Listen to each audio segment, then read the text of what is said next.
Hello guys, ചെമ്പനീർ പൂവിൻ്റെ ഇന്നത്തെ episode റിവ്യൂയിലേക്ക് സ്വാഗതം. ഈ റിവ്യൂ ഇഷ്ടപ്പെടുകയാണെങ്കിൽ ഒന്ന് ലൈക്ക് ചെയ്ത് സബ്സ്ക്രൈബ് ചെയ്ത് സപ്പോർട്ട് ചെയ്യണേ. സച്ചിൻ രേവതിയും കൂടെ പൂമാല അടങ്ങി ആ വണ്ടി തപ്പി നടക്കുകയാണ്.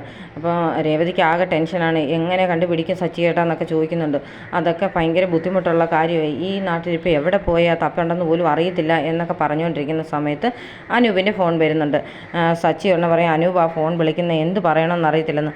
എന്തായാലും എടുത്തിട്ട് കാര്യം പറ സച്ചിയേട്ടാ എന്ന് രേവതി പറയും. അപ്പോൾ ഫോൺ എടുക്കുന്ന ഉടനെ അനൂപയെന്ന് വിളിക്കുമ്പോഴേ ആ വിജയകുമാർ സാറാണ് എടുക്കുന്നത്. എടാ, ഞാൻ അനൂപല്ല, നിൻ്റെ കാലനാന്ന് പറയും.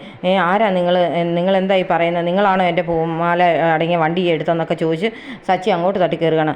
എടാ, അതൊന്നുമല്ല, നീ എത്രയും പെട്ടെന്ന് എൻ്റെ പൂമാല ഇവിടെ കൊണ്ടുവരണം. നീ ആരാന്നാ വിചാരിച്ചിരിക്കുന്നത്? എന്ത് ചെയ്യടാ പൂമാല എന്നൊക്കെ ചോദിച്ച് അനൂപിനെ തല്ലുന്നത് കാണിക്കുന്നുണ്ട്.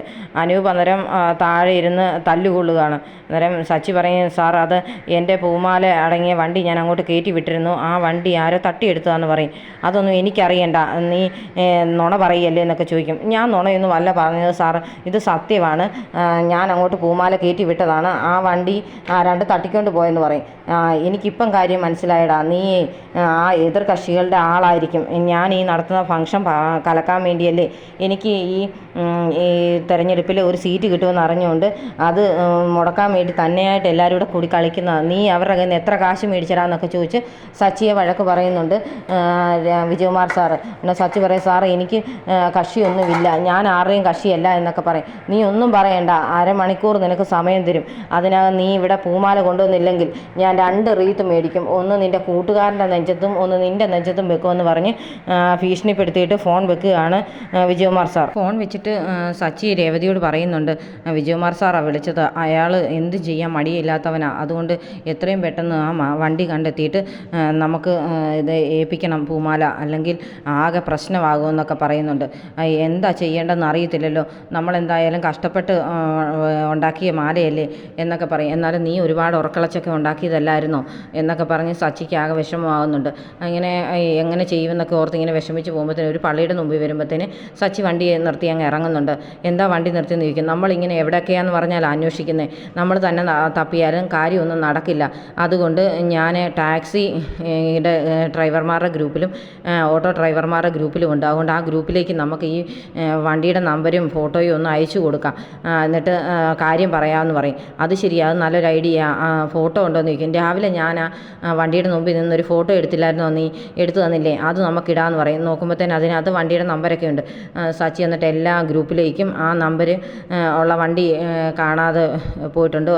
ഞങ്ങളുടെ പൂമാല അടങ്ങിയ ഒരു വണ്ടിയായിരുന്നു, 500 പൂമാലയുള്ള വണ്ടിയാണ്, അത് ഒരാൾ തട്ടിക്കൊണ്ട് പോയി, നിങ്ങളാരെങ്കിലും കാണുകയാണെങ്കിൽ എന്നെ വിളിച്ചറിയിക്കണമെന്ന് പറഞ്ഞ് എല്ലാ ഗ്രൂപ്പിലേക്കും ആ മെസ്സേജ് ഇടുകയാണ്. ആ മെസ്സേജ് കൂട്ടുകാരൊക്കെ കാണുന്നുണ്ട്. അപ്പോൾ അവരും അന്വേഷിച്ചിറങ്ങുകയാണ്.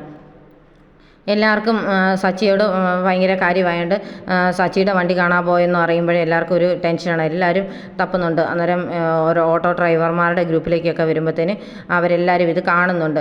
അങ്ങനെ പോകുമ്പോഴാണ് ഒരു ഡ്രൈവറുടെ ഫോണിലേക്ക് ഇങ്ങനെ മെസ്സേജ് വരുമ്പോൾ പുള്ളി ഇങ്ങനെ എടുത്ത് നോക്കുകയാണ്. നോക്കുമ്പോഴത്തേന് സച്ചി അയച്ച മെസ്സേജ് കണ്ടിട്ട് നോക്കുന്ന സമയത്താണ് ഈ പൂമാല അടങ്ങിയ വണ്ടി അയാളുടെ മുമ്പിൽ കൂടെ കടന്നു പോകുന്നത്. സച്ചി പറഞ്ഞ ആ നമ്പറുള്ള വണ്ടിയാണല്ലോ എന്ന് പറഞ്ഞ് അയാളുടെ ആ വണ്ടിയെ ട്രേസ് ചെയ്യാണ്.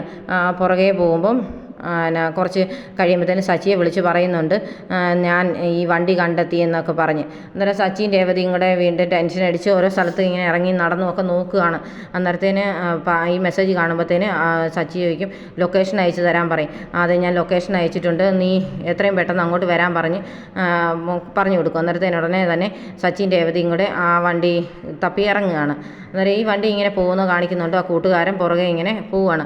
സച്ചിൻ പോകുന്നു, ആ കൂട്ടുകാരനും പോകുന്നു, പിന്നെ ഈ വണ്ടിയും കൊണ്ട് പോകുന്ന ആളും പോകുന്നതൊക്കെ ഇങ്ങനെ കാണിച്ചുകൊണ്ടേ ഇരിക്കുക. അവരിങ്ങനെ പല സ്ഥലത്തായിട്ട് ചെല്ലുന്നതും പോകുന്നതും ഒക്കെ കാണിച്ചുകൊണ്ടിരുന്നിട്ട് ഒരു സ്ഥലത്ത് വരുമ്പോഴത്തേന് വണ്ടിയുടെ മുമ്പിൽ സച്ചി വണ്ടി ക്രോസ് ചെയ്ത് നിർത്തിയിട്ട് ഇറങ്ങി ആ ഡ്രൈവറെ എടുത്തിട്ട് അടിക്കുകയാണ്. അപ്പോൾ ഒരു ഗുണ്ടയായിരുന്നല്ലോ ആൻ്റണിയുടെ. അന്നേരം ആൻ്റണിയുടെ ഗുണ്ട ഒരുപാട് തല്ലുമ്പോൾ ഒക്കെ സച്ചിയുടെ പിടിച്ചു മാറ്റാനൊക്കെ നോക്കുന്നുണ്ട് രേവതി പറയുന്നുണ്ട്, എത്രയും പെട്ടെന്ന് മാല നമുക്ക് എത്തിക്കാൻ വാ, മാലയെല്ലാം ഉണ്ടല്ലോ എന്നൊക്കെ. ആ സമയത്ത് ഓഡിറ്റോറിയത്തിലാണ് പൂമാല കിട്ടാത്ത ഇല്ലാത്തതിൻ്റെ പേരിൽ വധൂവരന്മാരും ബന്ധുക്കളും ഒക്കെ ഇറങ്ങി പോകാനൊക്കെ തുടങ്ങുന്നുണ്ട്.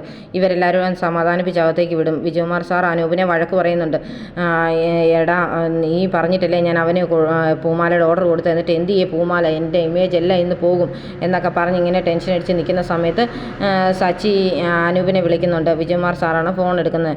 എന്നിട്ട് പറയും, സാർ പൂമാല അടങ്ങിയ വണ്ടി കിട്ടി എന്ന് പറയും. എന്നിട്ട് എത്രയും പെട്ടെന്ന് നന്നായി ഇങ്ങോട്ട് കൊണ്ടുവരാൻ പറയും, സമയമായല്ലോ എന്ന് പറയുന്നുണ്ട്. ഇപ്പം കൊണ്ടുവന്നേക്കാമെന്ന് പറഞ്ഞ് ഇവരെല്ലാം ടെൻഷൻ അടിച്ച് ഇങ്ങനെ നിൽക്കുകയാണ്.